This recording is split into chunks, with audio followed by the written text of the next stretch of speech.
Sin más dilación, vamos a empezar. Hola chicos, soy Greg, soy ingeniero de software senior en Interlay. He estado trabajando durante más de 2 años como desarrollador central de Parachain.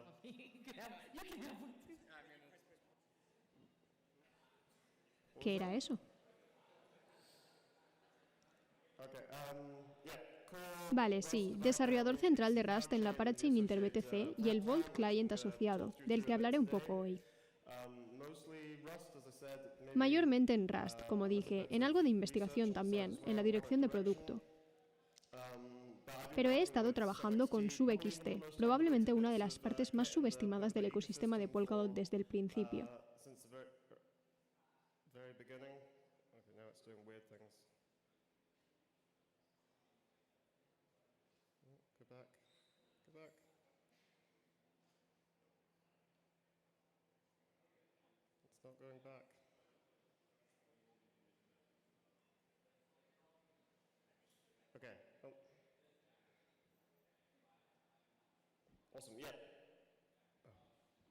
Estoy trabajando con Interlay. Estamos construyendo InterBTC. Es un puente de Bitcoin totalmente descentralizado. Estamos en vivo con Kusama y también estamos en vivo en Polkadot. Me complace anunciar que vamos a lanzar las bóvedas IBTC en las próximas semanas. Por lo tanto, el IBTC estará oficialmente vivo y el BTC Trustless estará en Polkadot, donde poco a poco vamos abriendo canales con otras parachains hermanas, como Moonbeam y Akala. Y abriremos más en las próximas semanas y meses. Entonces, quiero hacer una pequeña introducción de los antecedentes de cómo funciona el stack tecnológico de Substrate y un poco de contexto antes de entrar en el meollo de SubXT. Tenemos nuestro client de Substrate. Este se encuentra en una caja en algún lugar, procesando bloques, validando de acuerdo con el runtime. Y tiene algunos componentes diferentes de los que deberíamos hablar aquí. Toda la especie de paquete es el nodo exterior que maneja la conectividad de la red. Tenemos una especie de capa P2P usando libp2p. Tenemos el RPC para las conexiones entrantes de usuarios. Y tenemos telemetría para el servidor Prometheus. Dentro del propio nodo tenemos una especie de mecanismo de consenso y tenemos almacenamiento, que es la base de datos de valores clave en un árbol de Merkle-Patricia. Y tenemos un runtime. Esto realmente está separado. Tenemos 2 runtimes.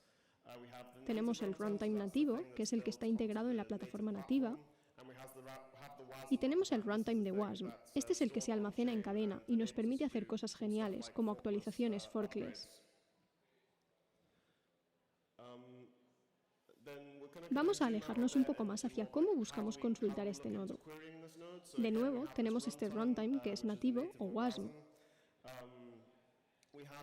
Tenemos una abstracción en torno al runtime llamada API de runtime. Y esto nos permite hacer actualizaciones forkless porque la interfaz de la API del runtime es mucho más estable y nos permite consultar cosas como el almacenamiento o bloques, y también permite las conexiones de entrada para nosotros cuando queremos consultar el runtime para un estado específico. La API de runtime luego habla con el nodo. Esta es la parte de backend. Esto es lo que vimos en la última diapositiva, donde tenemos una especie de capa de almacenamiento. Aquí se aloja el servidor Prometheus, el servidor JSON-RPC y otros componentes como esos. Y luego bajamos a la capa que estamos más interesados en ver, SubXT, que es la capa RPC. Y esta es una especie de interfaz definida para, por ejemplo, enviar extrínsecos, leer almacenamiento, suscribirse a eventos y cosas de esa naturaleza.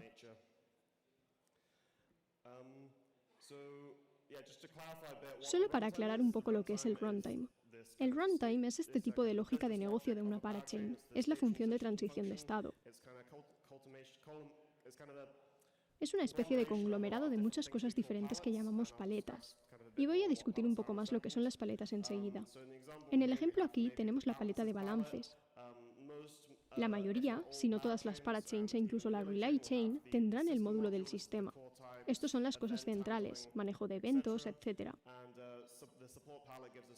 Y la paleta de soporte nos permite un mejor desarrollo de la paleta y soporte de macros y algunas otras sutilezas y ayudas. Como ya he dicho antes, el API de runtime como que envuelve eso. Es algo así como la interfaz entre todo lo demás y el runtime. Pero es importante saber qué hay en el runtime cuando queremos investigar sobre las paletas y su estructura, así que vamos a acercarnos aún más aquí. Pero, ¿qué es la paleta sino una colección de estas 5 cosas? El almacenamiento, de nuevo, es como la interfaz entre lo que se almacena en la base de datos y lo que referenciamos en nuestro módulo de runtime. Los extrínsecos son las cosas que firmamos para mover esa función de transición de estado. Los eventos son más bien notificaciones para los sistemas descendentes. SubXT aprovecha eso de forma bastante significativa para gran parte de su procesamiento. Luego tenemos constantes, que se trata de valores fijos y errores que describen las cosas que podrían salir mal.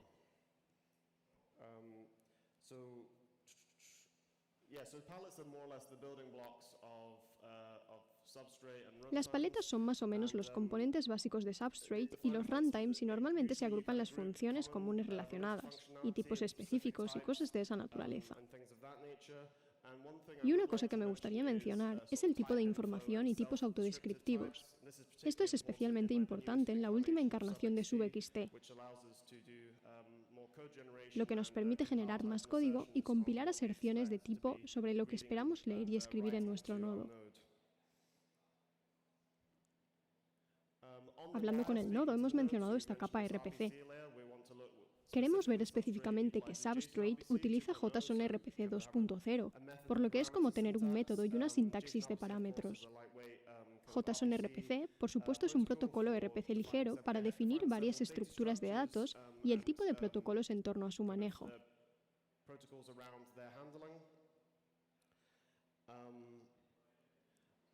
Con JSON RPC2, también tenemos el método tradicional de comunicación sobre JSON RPC, que es HTTP. El puerto por defecto es el 9933, pero encontraréis que dentro del ecosistema de Substrate aprovechamos WebSockets de manera bastante significativa. Esta es una capa no estándar alrededor de JSON RPC que nos permite hacer cosas mucho más potentes con respecto a los sondeos y las suscripciones. Y hemos visto las notificaciones push del propio nodo cuando el estado cambia. Tengo un ejemplo de JSON RPC en el que voy a entrar en un minuto, pero también quiero tocar Scale. Otra cosa importante que hay que saber de Scale es que es una especie de estándar de codificación utilizado por Substrate, la mayoría de las parachains y las relay chains. Y básicamente todo lo que necesitáis saber es que proviene del estándar de codificación binaria. Es bastante ligero y se utiliza para almacenar la mayoría de los datos almacenados y transmitidos por el cliente de Substrate codificado con Scale. Entonces, para terminar la introducción aquí, echemos un vistazo. Tenemos JSON RPC que necesitamos conectar. Eso es lo que necesitamos usar para conectarnos a un nodo. Casi todo está codificado con Scale. Puse un pequeño asterisco aquí porque muchos de los RPCs utilizan una codificación JSON simple. Hay algunos problemas con eso, y con Rust utilizamos una biblioteca llamada Serde. Y por último, los metadatos nos indican la estructura del runtime de cómo se ven nuestras paletas y el tiempo de ejecución, y cómo queremos interactuar con eso.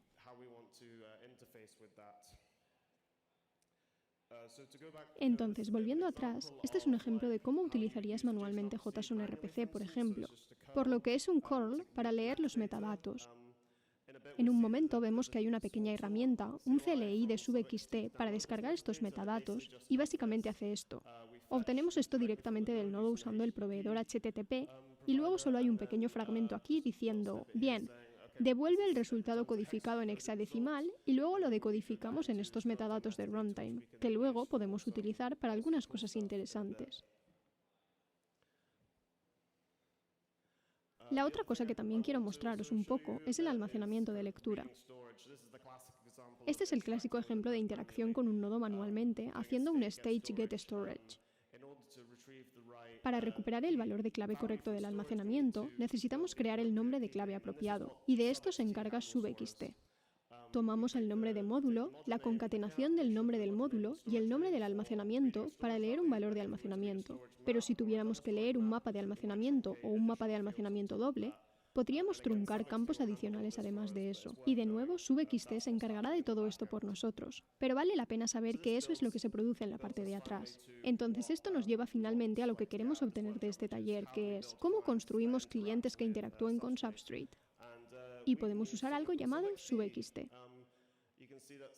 Podéis ver que es una concatenación de submit extrinsics, pero obviamente podéis hacer mucho más que solo presentar extrínsecos. En el nivel inferior, usamos una biblioteca genial llamada JSON-RPC. También quiero saludar rápidamente a algunos de los desarrolladores principales que han sido de gran ayuda en la construcción de este conjunto de tecnología. Creo que uno de los fundadores originales de SubXT, que lo hace en su tiempo libre, fue Andrew Jones. James Wilson se ha hecho cargo desde entonces, y Niklas Adolfsson está haciendo una especie de capa JSON-RPC, y ahora eso está incluso, creo, integrado en el core de Substrate. Eso es en todas las capas del stack. Ahora podemos obtener lecturas JSON-RPC asíncronas en todas partes, lo cual es increíble de ver. Y mis colegas Dan, Theo y Sander también han estado excelentes al trabajar y ayudar a contribuir con SubXT. Entonces también un saludo para ellos. SubXT es el conjunto de herramientas que vamos a investigar. Al igual que Substrate, está usando macros para generar código, en particular el código del lado del cliente. Por tanto, volviendo a los metadatos que descargamos, sabemos la estructura, también conocemos los tipos, y tenemos algunas cosas interesantes con tipos autodescriptivos que nos permiten construir códigos de Rust únicamente a partir de metadatos. Para ello, utilizamos macros de procedimiento y entonces podemos construir ese tiempo de compilación y afirmar que la estructura de los nodos con los que interactuamos es como lo esperamos. Además de esto, se encarga de toda la codificación, decodificación y redes. Así que esto elimina cualquier tipo de aspereza para los desarrolladores del lado del cliente. Pero antes de entrar en el taller para desarrolladores, quiero hablar un poco de las bóvedas InterBTC y lo que estamos haciendo en Interlay para utilizar SubXT y los problemas a los que nos enfrentamos y cosas que otros consumidores pueden querer tener en cuenta cuando están desarrollando su software del lado del cliente. ¿Qué son las bóvedas? Las bóvedas son nuestra respuesta a las transacciones entre Bitcoin y las parachain. Específicamente en nuestro caso, la parachain de Interlay en Polkadot y la parachain Kintsugi en Kusama.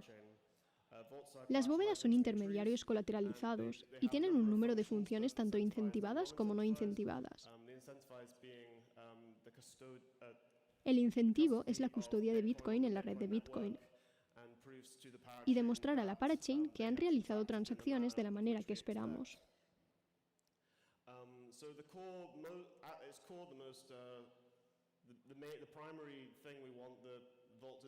Por lo tanto, lo principal que queremos que haga la bóveda es recibir Bitcoin y enviarlo de vuelta cuando haya una solicitud para tener un token fungible envuelto. Tenemos un par de mecanismos en las parachains para eso. No me extenderé demasiado, pero tenemos la noción de emitir como un commit de 2 fases en el que un usuario enviaría Bitcoin a la dirección registrada de una bóveda. La bóveda recibe eso en su wallet y luego debe hacer un seguimiento fuera de los límites. ¿Cuántas tarifas debe pagar? ¿Y dónde vive ese UTXO? Luego también tenemos esta función aquí que nos interesa más, en este caso, que es redimir. Para tener un token fungible, Bitcoin o el activo envuelto, KBTC o IBTC, deben quemarse en el lado de las parachains y canjearse por BTC físico en el lado de Bitcoin. Para hacer eso, la bóveda necesita escuchar lo que llamaríamos solicitudes de canje. Por lo tanto, debe suscribirse a cierto tipo de eventos en el lado de Substrate que le indica que debe transferir ese Bitcoin de acuerdo con la lógica allí. Y como parte de los commits de 2 fases, queremos enviar ese Bitcoin y proporcionar una Merkle Proof a la parachain. Tenemos un light client en la parachain que probará que se envió Bitcoin a la dirección del usuario. También hay que mantener este light client. El Vault client, en una acción no incentivada, debe enviar encabezados de bloques transmitidos y también confirma las solicitudes de emisión de otros usuarios como el mejor esfuerzo. Por último, lo más importante que queremos ver en la siguiente diapositiva es el informe de robos. Las bóvedas se liquidan si manejan mal el Bitcoin.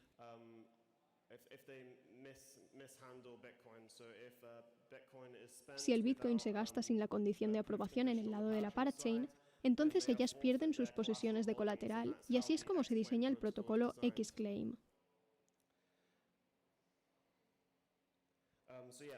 Es lógico que el mayor problema para nosotros cuando desarrollamos un Vault Client son los errores y el mal manejo de esa lógica. Y de hecho, la mayoría de los ataques en cadena cruzada que hemos visto en los últimos tiempos se han debido a un mal manejo de la conexión entre los dos extremos del puente.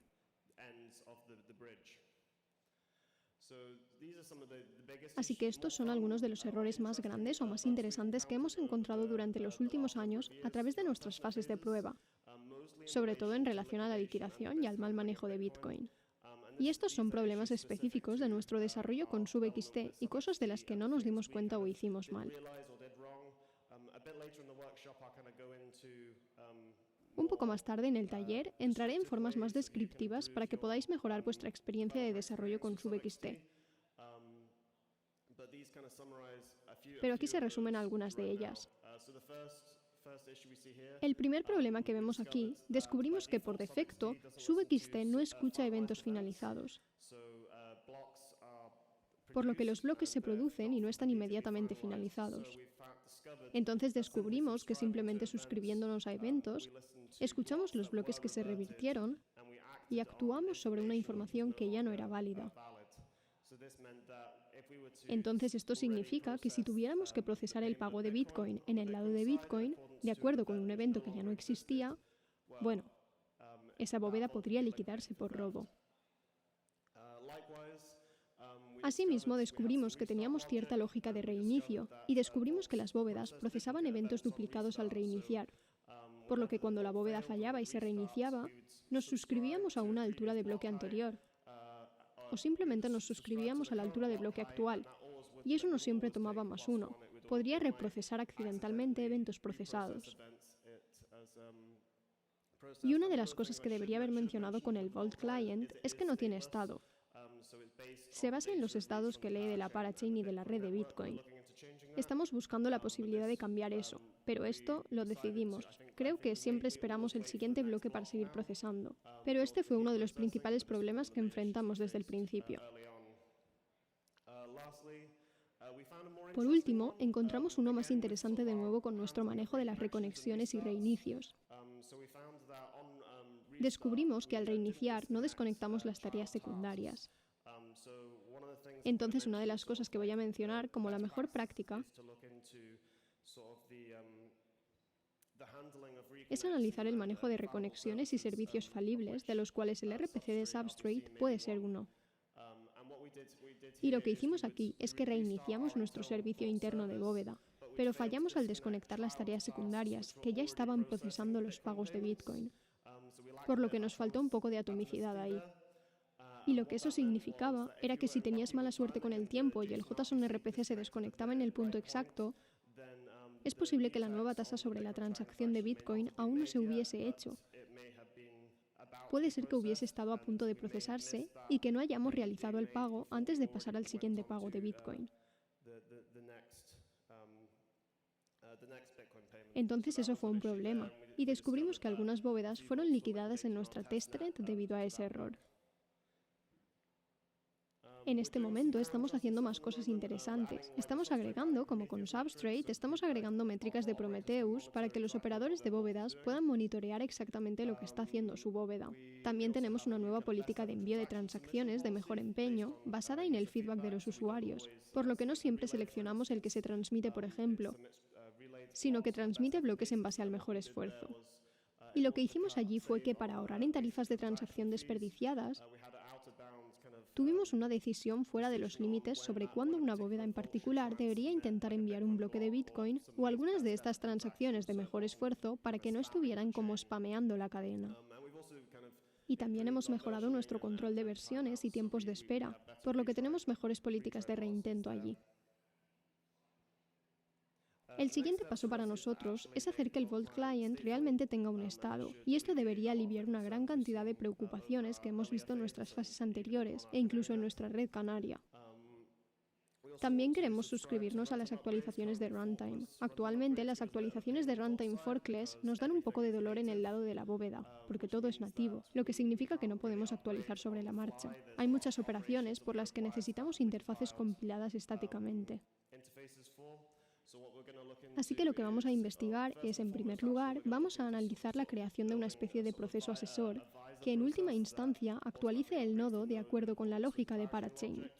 Vamos a almacenar tal vez enlaces binarios en cadena para lanzamientos de GitHub. Pero en un futuro lejano, lo que realmente me gustaría es algún tipo de arquitectura basada en Substrate en la que tengamos una especie de runtime de la bóveda almacenado dentro de la bóveda, que se pueda descargar directamente desde la parchain en una actualización del runtime y tener un proceso de actualización sin problemas y sin bifurcaciones. La otra cosa que se menciona es el sello instantáneo. Actualmente estamos usando un proceso de prueba lento, por lo que queremos acelerarlo. Entonces eso me lleva ahora a SubXT y a más procesos de desarrollador y lo que deberíais saber antes de poneros a ello. Y luego hay un taller al final de este, por lo que podéis usar la información que presente en la siguiente media docena de diapositivas en el taller. Creo que construí como 10 o más desafíos a los que me encantaría que la gente jugara, y eso os da la carrera inicial en SubXT. Entonces, repasemos rápidamente los requisitos y las bases de SubXT antes de llegar a ese taller. ¿Qué necesitamos para trabajar con SubXT? Rust, eso es en lo que está construido. Así que usamos eso, descargamos eso, y también necesitamos los metadatos de runtime.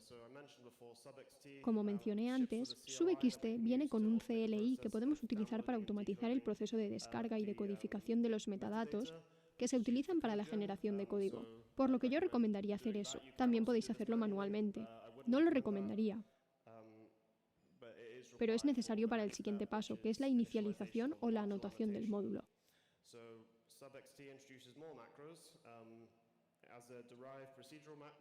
SubXT introduce más macros como una macro de procedimiento derivada para construir la interfaz para hablar con los nodos. Entonces lo que esto significa es que el tiempo de compilación le dice a Rust que construye estructuras de datos y funciones y ayudantes y sutilezas sobre cómo hablar con los nodos de Substrate para los que se descargan los metadatos.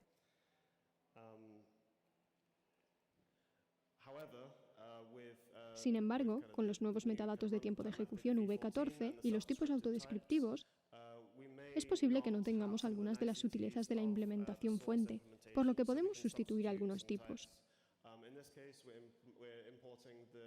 En este caso estamos importando H256 directamente desde SP-Core y lo sustituimos durante la generación de código, lo que significa que cuando vayamos a utilizar cualquier cosa que genere un hash, entonces podemos utilizar implementaciones personalizadas derivadas de la implementación de origen.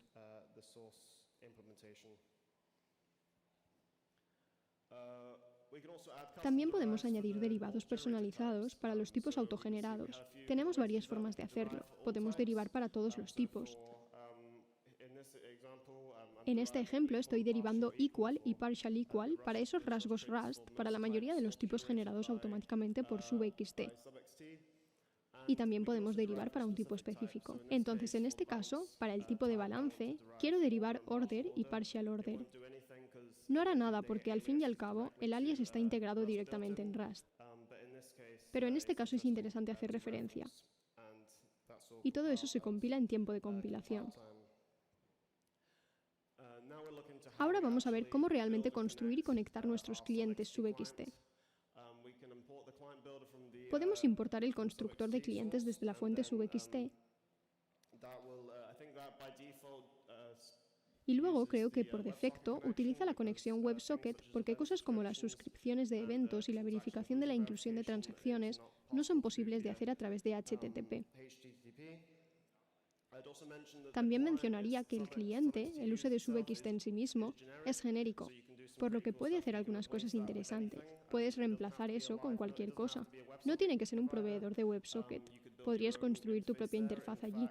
De hecho, en nuestra caja de herramientas para pruebas utilizamos un nodo integrado.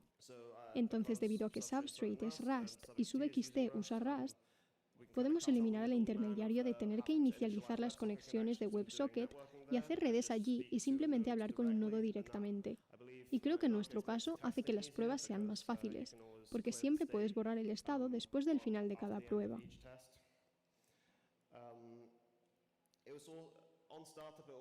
Al inicio también obtiene los metadatos de forma dinámica. Esto es para comprobar la compatibilidad, por lo que es posible que queramos validar los metadatos al inicio. Puede que no queramos hacerlo por alguna razón. Pero el propósito de esto es que podemos fallar temprano si estamos hablando con un nodo en el que no tenemos la API descriptiva correcta.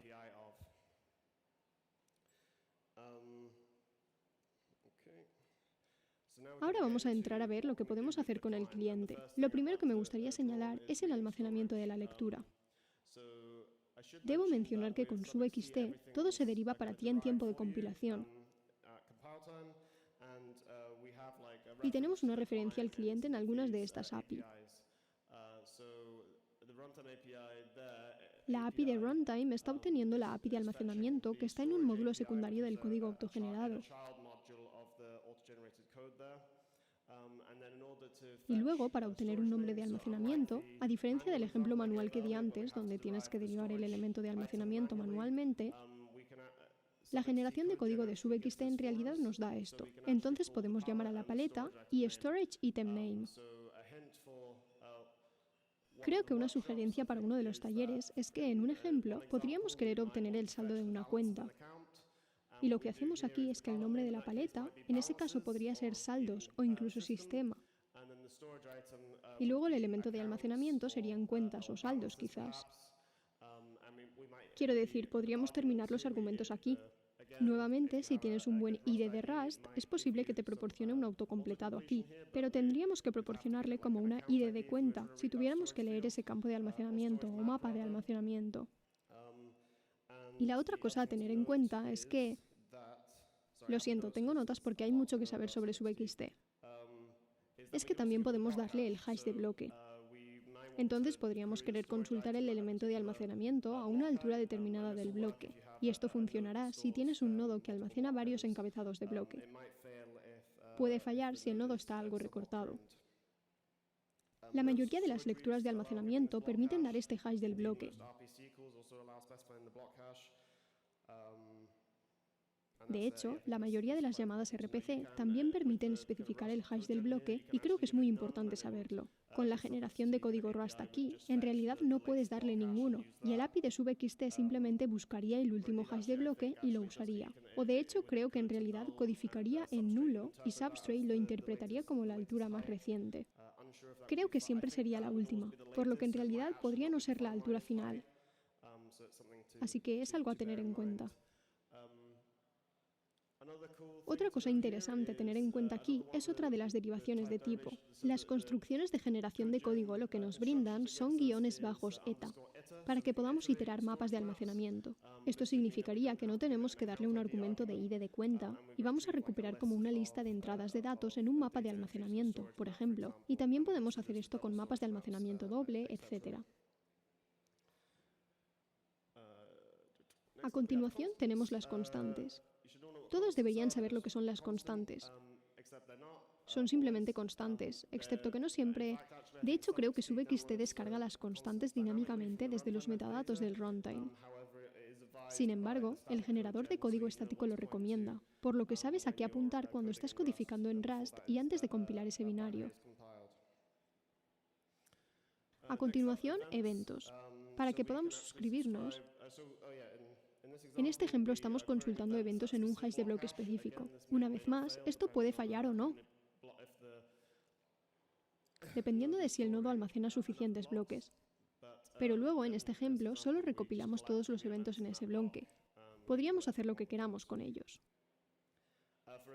Para suscripciones a eventos, estas son cosas más interesantes para el desarrollo posterior. Podemos suscribirnos a uno o varios eventos.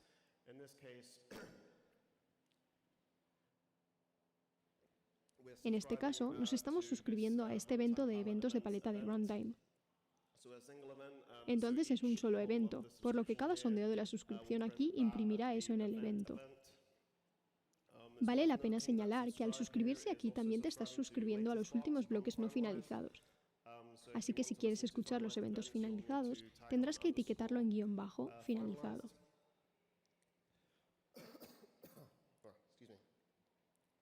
Y los eventos se decodifican dinámicamente, por lo que el sondeo aquí puede fallar.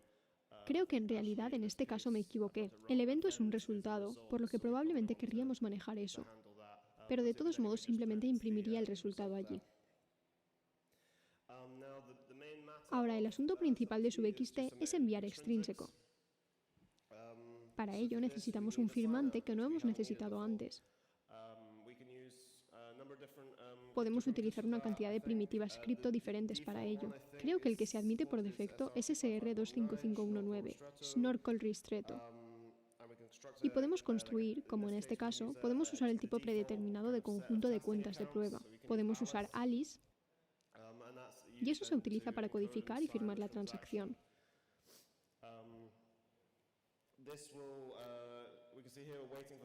Podemos ver aquí que estamos esperando el éxito finalizado, por lo que está esperando hasta que la transacción se incluya realmente en un bloque finalizado. Y el resultado de esto es algo llamado eventos de transacción, y que en realidad contendrá todos los eventos generados por ese extrínseco, que es bastante útil para filtrar. Y por último, también podemos utilizar SubXT para hacer un RPC personalizado. Bajo el capó, SubXT está haciendo exactamente esto con todas las demás cosas, solo para que se vea mejor. A veces es posible que quieras hacer una llamada manual. De nuevo, puedes darle un hash del bloque. En este caso le he dado un head. Le damos el método y codificamos los parámetros como se espera.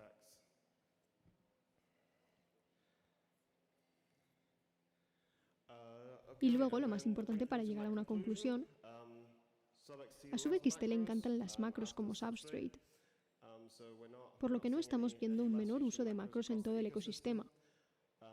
Pero son bastante útiles y nos facilitan la vida cuando estamos construyendo un Vault Client InterBTC. Algunas cosas que no cubrí las pasé por alto, pero que podría ser importante para vosotros, es la configuración personalizada. Se requieren algunos tipos estáticos para incorporar la lógica de tu cliente. Para esto, deberás proporcionarlos. Entonces, un buen ejemplo son algunos de los tipos principales y las cosas requeridas para la construcción extrínseca. Por ejemplo, una de las configuraciones predeterminadas que requiere SubXT, Polkadot creo que usa la paleta de activos para las propinas. En nuestra parachain, por ejemplo, no la soportamos, por lo que podríamos ver el error WASM trap, porque el extrínseco está construido de forma incorrecta. Entonces requerimos construir este convexo de manera ligeramente diferente. Otras cosas interesantes son la paginación de claves de almacenamiento, por lo que no tenemos que buscar todo el almacenamiento de una vez. Incluso con el tiempo, podemos paginar las entradas gradualmente, como lo haríamos con una base de datos típica de Postgres. También podemos leer los mapas de doble almacenamiento. Creo que ya he hablado de eso antes. Algunas cosas más interesantes en las que podrías querer trabajar si estás investigando SubXT. He mencionado que tenemos un nodo integrado. Puedes construirlo tú mismo. Puedo mostraros, si alguien está interesado, cómo lo hacemos con nuestros clientes de InterBTC. Hay algunas cosas interesantes más. En realidad, uno de los ejercicios del taller tocará la estimación de tarifas de transacción y os pedirá que implementéis algunos asistentes para ayudaros a usar SubXT para estimar las tarifas de una transacción. Y también dry running. Creo que el RPC se introdujo razonablemente recientemente en el lado de Substrate, por lo que básicamente podemos construir un extrínseco firmado codificado y probar que el resultado sería exitoso y ver cómo se ve afectado el estado del sistema antes de enviarlo al mempool.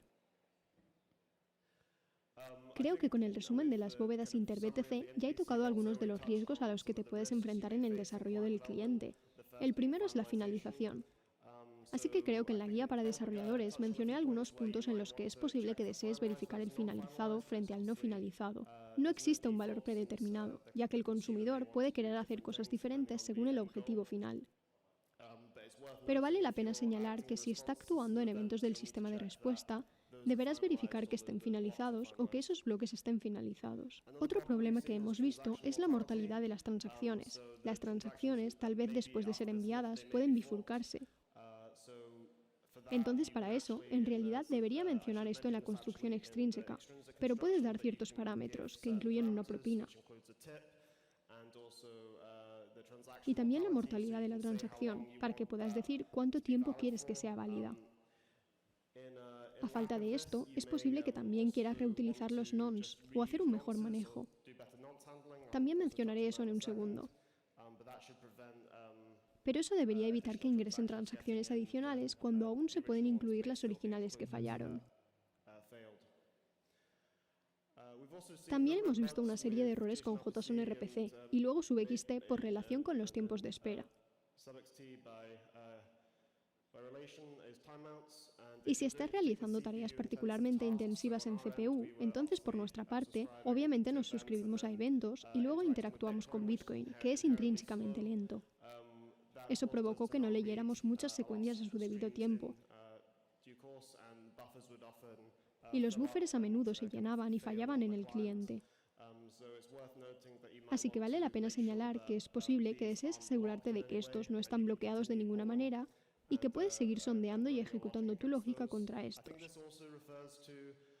Creo que esto también se refiere a los tiempos de espera en general, y simplemente asegurarse de no volver a intentarlo demasiado pronto. Estos son algunos consejos y trucos con los que nos hemos encontrado. El manejo de errores. Todos los servicios son falibles. Es posible que desees considerar elementos integrados más resistentes.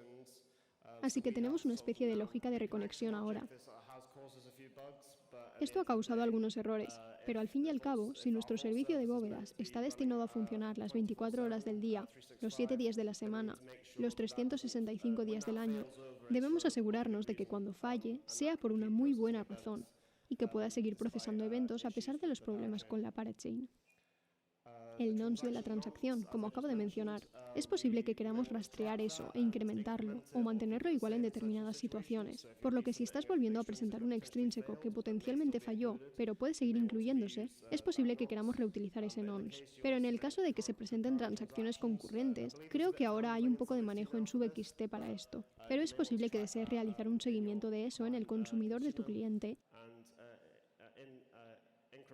e incrementarlo después de cada transacción para poder enviar múltiples al mempool a la vez, por ejemplo. Y por último, la novedad de los datos. Esto también creo que se relaciona con los nodes de transacción y el seguimiento.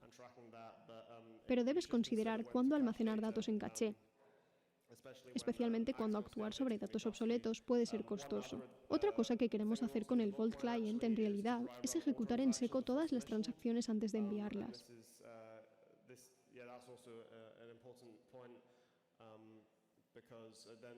Esto también creo que es un punto importante, porque entonces no tenemos que preocuparnos de comprobar que la transacción o las entradas a una transacción son válidas, pero en su lugar podemos asumir simplemente que es válida y probarla a través del dry running. Algunas cosas que me gustaría ver con SubXT y también Substrate supongo que son los metadatos RPC. Actualmente el proceso de añadir llamadas RPC a los clientes SubXT es manual particularmente. Tenemos que revisar las interfaces y redefinir los tipos y codificaciones, lo cual es un poco molesto.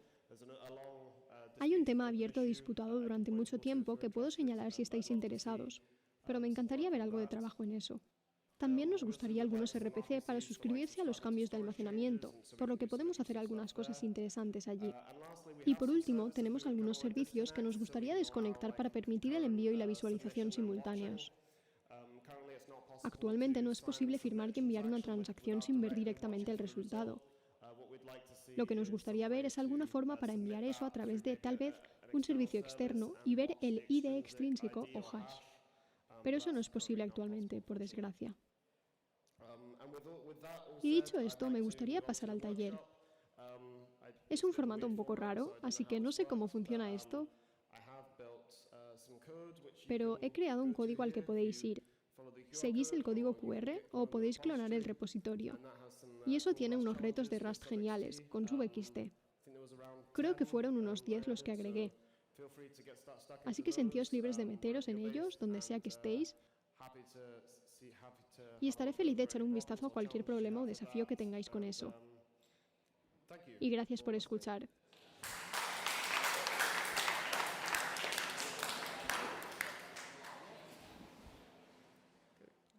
Creo que hay una pregunta. No sé si aceptamos preguntas. Definitivamente aceptamos preguntas.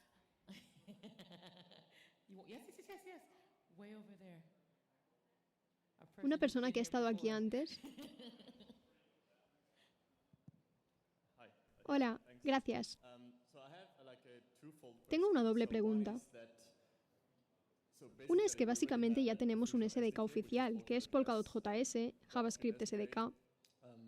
Por lo que deberíamos saber cómo se relaciona esto con eso. Porque la mayoría de API, digamos, la consulta de un valor de un almacenamiento de un nodo RPC, ya se realiza de cierta manera en Polkadot.js. Y aquí veo que se hace de manera un poco diferente. Y en segundo lugar, debido a que probablemente también necesitemos SDK en otros idiomas, si realmente habéis considerado construir como un framework central, tal vez compilado en algo como WASM, y luego construir wrappers sobre eso. Perdona, ¿puedes repetir la pregunta? Creo que el micrófono estaba un poco apagado. Sí, la segunda parte de la pregunta es si habéis considerado construir esto como un componente básico sobre el cual luego otros lenguajes también puedan construir encima. ¿Construir qué componente central, perdón? Como esta biblioteca RPC para nodos de Substrate. Creo que SubXT nos da todo gratis y contiene todo lo que necesitamos construir. No veo ninguna razón para bifurcarlo y construir cosas adicionales nosotros mismos. ¿Eso responde a la pregunta? Sí, mi pregunta era mejor si podía usar otro lenguaje sobre SubXT, básicamente. En lugar de construir todo el SubXT en un lenguaje diferente, si podría construir sobre SubXT. Sí, no veo una gran razón para extenderlo en este momento, pero tal vez podamos conversar después. Estoy interesado en saber cómo imaginas que se verá. Pero sí, gracias.